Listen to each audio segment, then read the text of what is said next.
Hello, greetings. This is Michael L. Dublin Sr.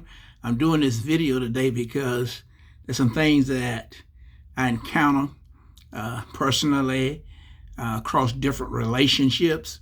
And back in my substance abuse days, I went to a training and it shared the concept of hurt people, heal people, heal people. And I've seen that concept, I've seen that been discussed and taught in many different arenas and even across the pulpit, and just hearing a different turn, a different voice sharing what all of that actually means.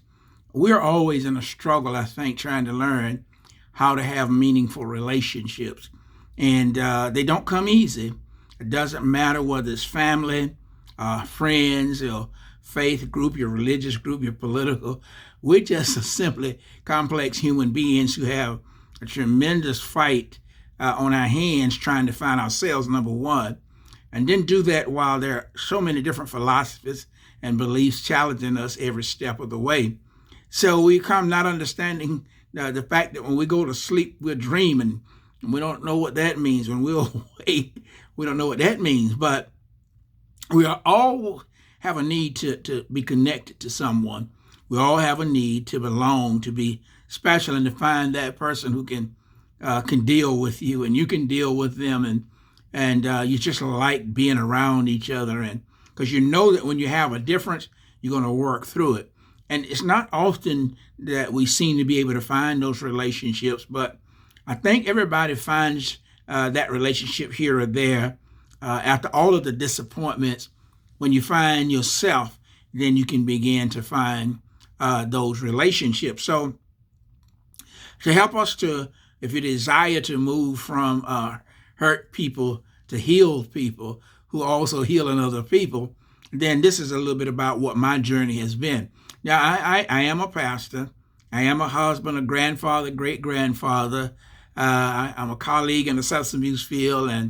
And when you put all those titles together, I have experiences and knowledge, and went to HBCU, Shaw University, got my master's at Duke. But what I'm pulling from today is what I call life experiences. I have had an opportunity to grow. I'm in my mid-70s, and all of the stuff that I've learned and the things that I actually thought I learned, situations will show you know them, but you haven't learned them. They're not deep inside you, and they can be shaken. So I want to deal with the fact that hurt people, in fact, hurt people, and that healed people actually heal people. But there's a process. You don't get up one morning no longer a hurt person. You have to go through the long process. And for others, for some it takes years and months. Others end up with therapeutic communities, and it's still years and months. And it's you can get there.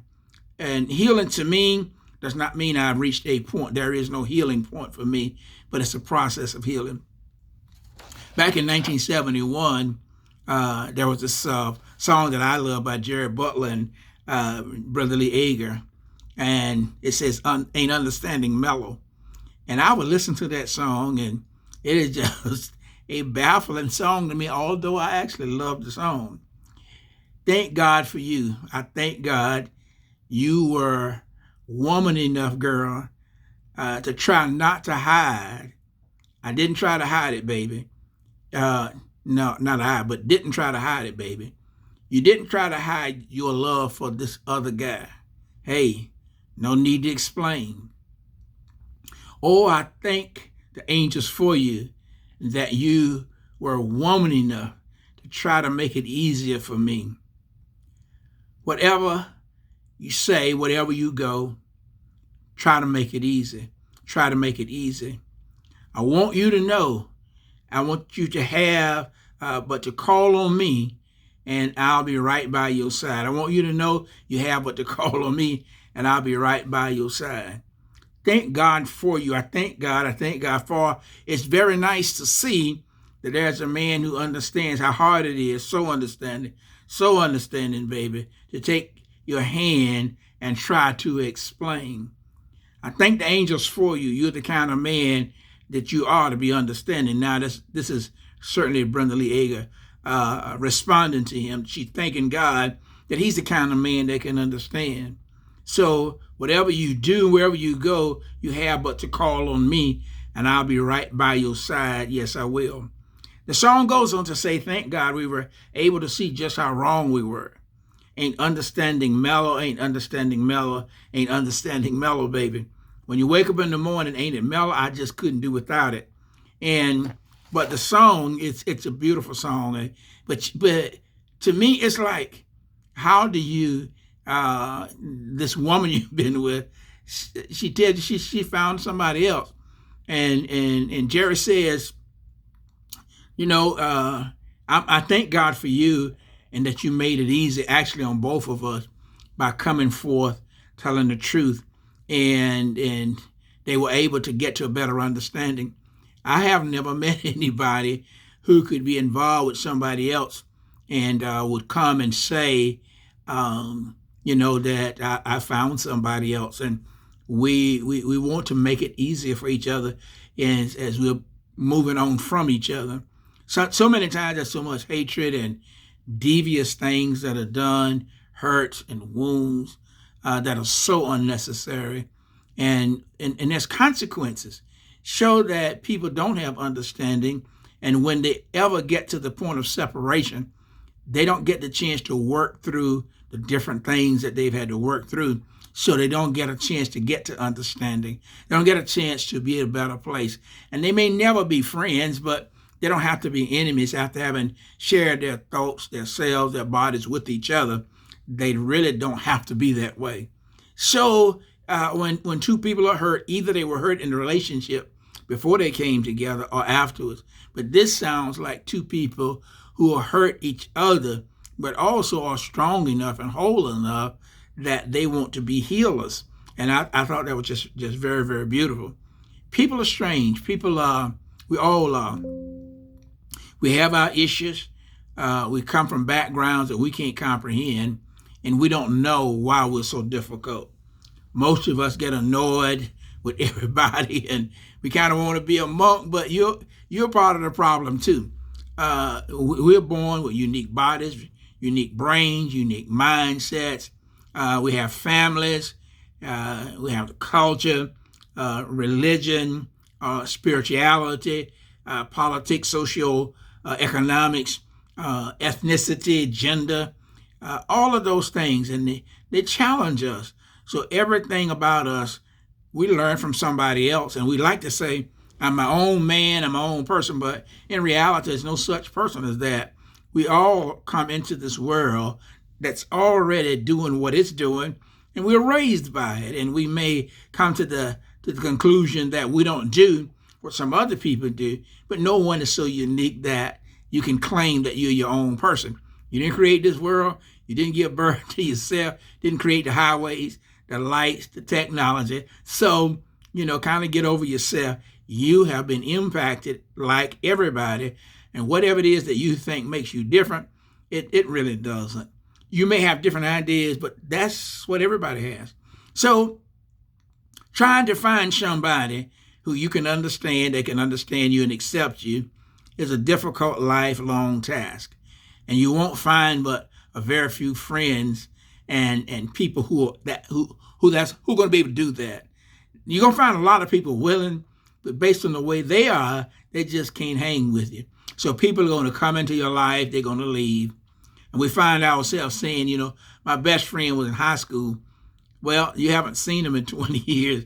So you have a memory of them as your best friend, but you haven't been around each other. So you haven't had to argue about the $20 that you never paid me back, or argue about who paid for lunch the last time, who won the game, or why you looking at my woman. All the other stuff that friends deal with. So we're best friends because we haven't seen them in a long time. But it's hard for us to make friends. It's hard for us to become friends because many of us are wounded people, and we have no abilities to actually help others at this point. Because sometimes we're not even aware of how deep our wounds are, how complex we are. And once we learn how and become aware of the fact that we are people who are wounded, that need to be healed in some capacity, then we look for ways to begin to find understanding, to work relationships, to forgive yourself, to forgive others. And we're not making excuses, but face the realities of how complex you really are and how complex the other person is, and overcome this desire, this ego trip, and this unaware of ego trip to really compare and remold and shape and make somebody else into the image you want them to be. That's something that drives us, and we're often not aware of it. And we'll walk away from people when they're not like us. That's why we have so many different religious fraternities and sororities and political parties. Everybody kind of groups around who they are. And even within that, there are many who get along because we insist on life is the way we actually see it, not the way other people see it. So hurt people do hurt people. Heal people heal people. But they are not just two different categories. All hurt people who seek better will be in the process of being wounded less. They wound others less. And healed people know that there's no real healing. That becoming aware of who you are and beginning to understand who you are and recognizing that you have not only environment, not only nature, but you have a brain, you have a body that functions a certain way, you have certain emotions and all of this stuff, and you don't know why you are the way you are. But you will get to the point then where you finally understand that from a Bible standpoint, that's why Jesus said, forgive them. They're as complex as you are. And they do what humans do. People take care of themselves and they make the decisions for themselves, even if it's very destructive to you. And sometimes when people wound you, they think, well, what did I do? What's the problem? Because what you value and what they value is significantly different, and the pathway has been different. Having said all of that, once we become aware of who we are, we then begin to be wanting and desiring to be people who heal others. There are some very practical things that has to happen in a relationship. I'm not going to try to make this too complex, but if you remember that most people are not aware and they have not tried to make issues with you personally. Well, quite a few are not. I know you say don't take it personal, but there are people who have differences with you, and they actually are not personal. They are based on work and other elements, but it's not like they personally are trying to harm you personally. Nonetheless, most people don't like to hear that because we are so into it being personal, so that we throw up our guards and we fight, and we lack at that moment the capacity to work through things, to get what the facts are, and to try to understand the other person, so there's no mellow understanding that helps us get past that point. But when you find that person, or those few people in your life that you want to be around them when you die, and you want to be around them when you live. So that takes a lot.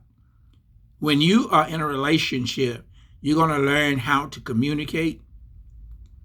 When you feel hurt by somebody, you don't want to escalate it, but you certainly want to share with them how you feel, what you think, and from your perspective, how things have happened.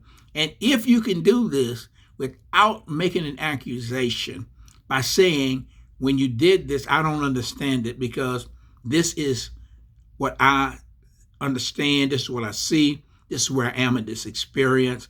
But I need to know from you why you said or why you did that, and be open to it, because if you've already frozen them in a negative spot, if you've already decided that they are going to be against you, you're not going to hear what they have to say. But to get to understanding, you got to you got to listen to what the other person said and imagine that what they say is actually true. What are the possibilities that they see things, but they see it differently? Oh, that's very, very difficult to do. But at some point, you have to become aware of the fact that sometimes the way you see the problem actually is the problem. And that means then stepping back and just re-examining, as difficult as it is, that the person maybe did not intend to hurt you. Some people do, because they are hurt people who will hurt others. But there are those who don't want to be hurt people anymore. But to develop a relationship, you're going to run into this. You have to establish boundaries. No relationship can be healthy and wholesome if there are no boundaries. There's a place where I end, there's a place where I begin, and the same thing to you. And we might have this biblical concept that the two would become one flesh. Well, that's just not practical as far as what God wants from us. He's not saying that there's a separate you and a separate me, and we're going to one day be one. We'll be one in purpose and thought. But beyond that, we still will be who we are, and we need to help each other to be who we are. Then we take responsibility for what we do. Sometimes you don't know what you've done, but you still can say, I am sorry because I did not realize that when I said or when I did that it was impacting you. But now you're taking responsibility. You can't say, well, that's on you. I told you, and now it's on you. No, that's not going to be where reconciliation comes. That's still a hurt person, still hurting somebody else. We want to get on the same page if possible. And we want to be whatever friendship, whatever relationship we can actually have. And when the other person explains theirs, then the second person explains theirs, and give each other time. If you're a Christian and you're relying on God and Holy Spirit to help you, we'll give them time and let them work out the things that you cannot. But don't expect to always resolve everything right at that moment. It would be nice, but it's not normally that way. So we want to set some healthy boundaries. It takes time to build boundaries and reestablish boundaries. Get better yourself. I'm not trying in this one setting to give you everything that you need, but try to get better. Try to really learn how to get better. One of the things that has helped me, there is this psychiatrist I learned from, and she was saying that you should go to court. Take your mind and your thoughts to court, and you have to be the prosecutor and the defense. But what is the evidence? The evidence and what's being tried is your thoughts. So is it true? Is it really true? What is the evidence that what you are thinking about that person or the situation is actually true? Now, you may believe it's true, but that doesn't make it true. You can't say that because I think it, that's how it is, because in reverse, you wouldn't want that. Now, this is hard. But this is where healing comes from. I promise you, healing comes when you are able to question whether or not what you think are actually the facts. Can you back away and rethink, consider what the other person said, and maybe out of all of how adamant you were, you actually had the wrong perspective. You had the wrong thought, even the wrong outcome. And there was a much better outcome if you had thought about it another way. So when I started reading Philippians 4, and it says, whatsoever is true, whatsoever is noble, whatsoever is pure, whatsoever is praiseworthy, think on these things. And then it promises peace, right? Well, I did that even recently for months, and I was feeling fine. And I stepped away from reading it every day for about 2 weeks, and I found myself slipping. And I said, wait a minute now, I know better than this. So I'm in the transition, but I haven't gotten to a better place yet. So I'm back into Philippians 4 every day in the morning and before I go to bed at night, and ask the question, the things that I have thought about other people, have I frozen them in a particular place? And is this really true? Aren't they just being humans? And human beings do things, and they do some evil things. We do some evil things at times, but we're not evil people. We just do what's in our best interest. All of us are not trustworthy. All of us will tell a lie at some time, and all of us hide things. But those who have a conscience and being healed, you're aware of what you're doing. And you won't say to another person, I didn't know and I didn't understand.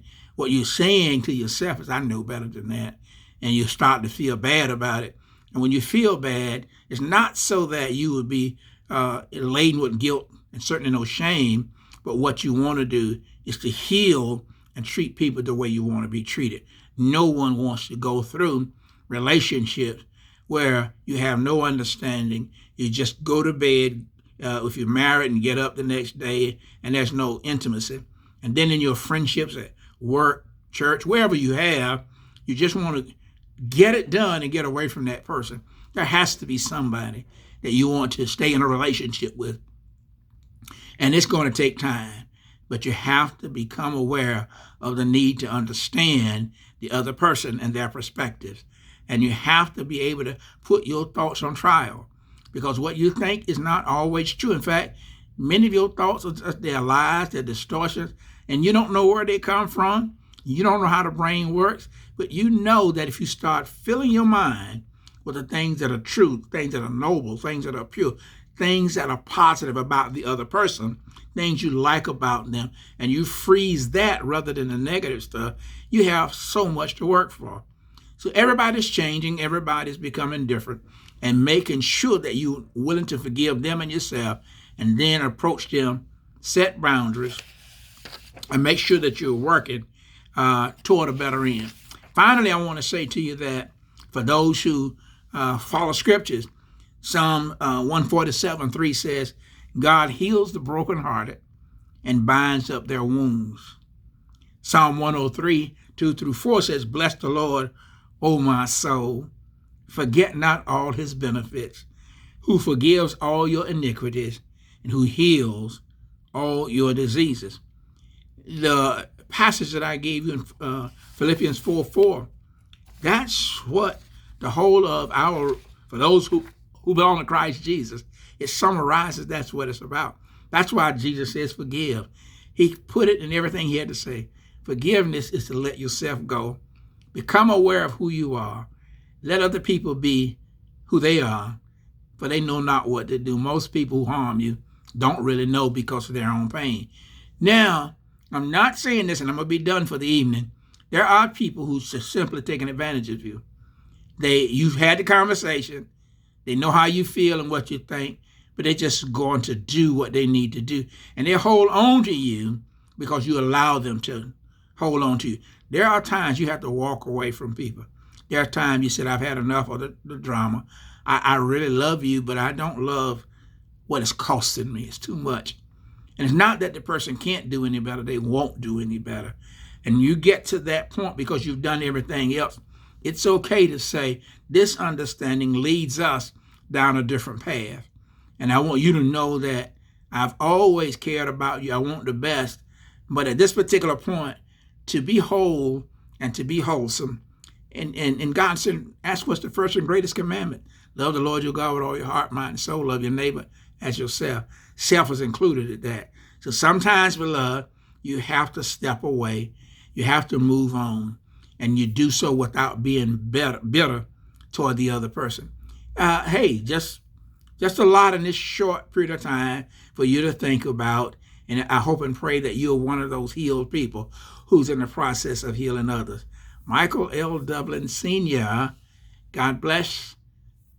Keep on going, keep on doing, and learn how to live in love.